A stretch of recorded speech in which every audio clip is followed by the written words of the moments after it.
Todd Mosby, and this is called the Imrat guitar.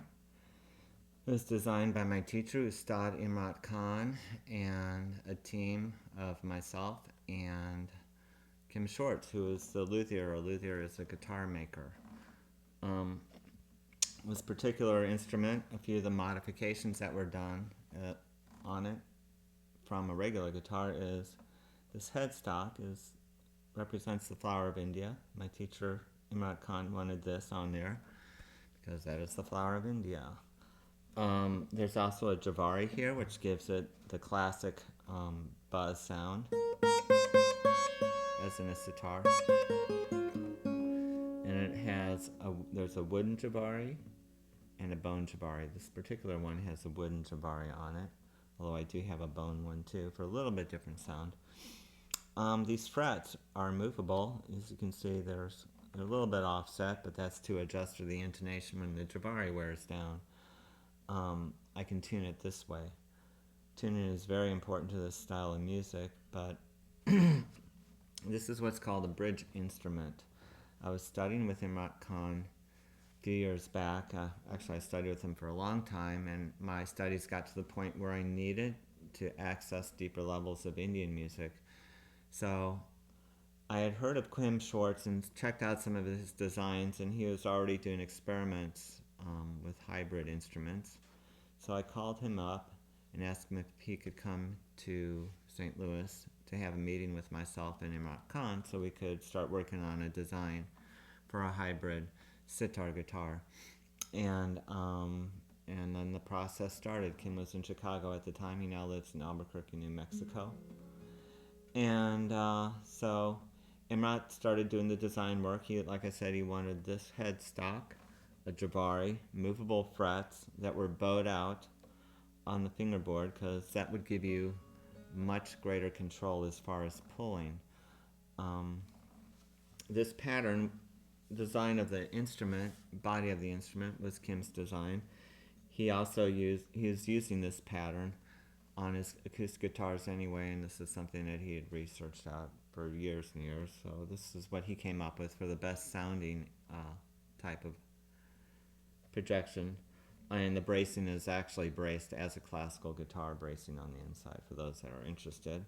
He was already doing experiments on flaring out the harp strings like this over the top. I did all the drawings for it, working drawings. I wanted it to be in line with the instrument that I already had. So a lot of the dimensions are put to those dimensions of my original instrument that I was using because I was used to that, and it was a good design. And then I had it tweaked to my specialized needs as a performer because this is the third version of the prototype that we have. So this is a little bit of the sound of it. It allows Eastern musicians to access Western chords for the first time. So I can come in and play chords like this.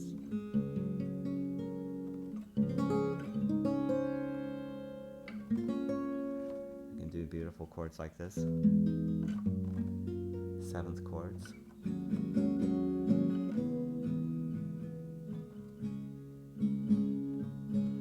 Can't do that on sitar, but you can do it on this guitar.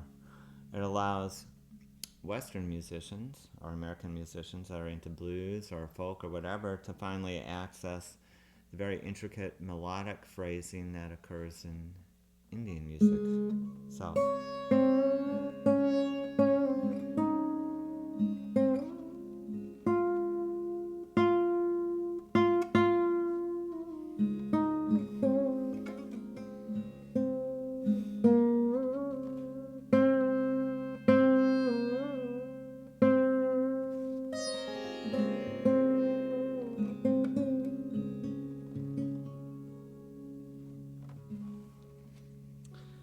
also what we have are what's called chakara strings. That's what's found on Indian instruments for keeping time.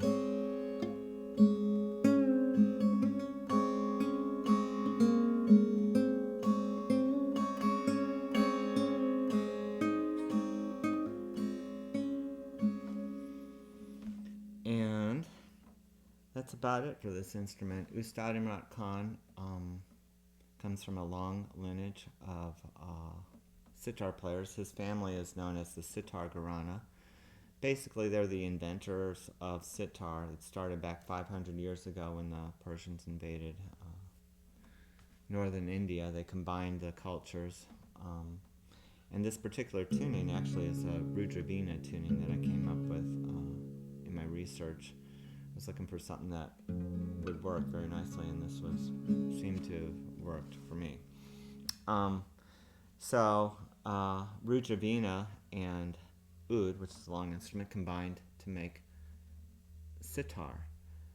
When they went into Spain, there was already a lute there, and there was a Baroque instrument, but mainly they were using lute a lot in that area of the country, or of Europe. So what they did was combined oud and lute to make what we know as the classical guitar. And if you listen to music from, Andalusia, Spain, all the great flamenco music that came out of that region, you'll hear a very close connection to Indian music.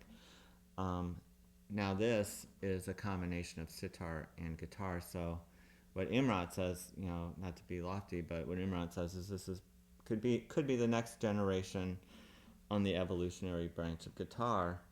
And it's interesting to see how people work with this instrument. I left it at a music store a little while ago, and just to see what would happen, and I thought people would be interested, and they were.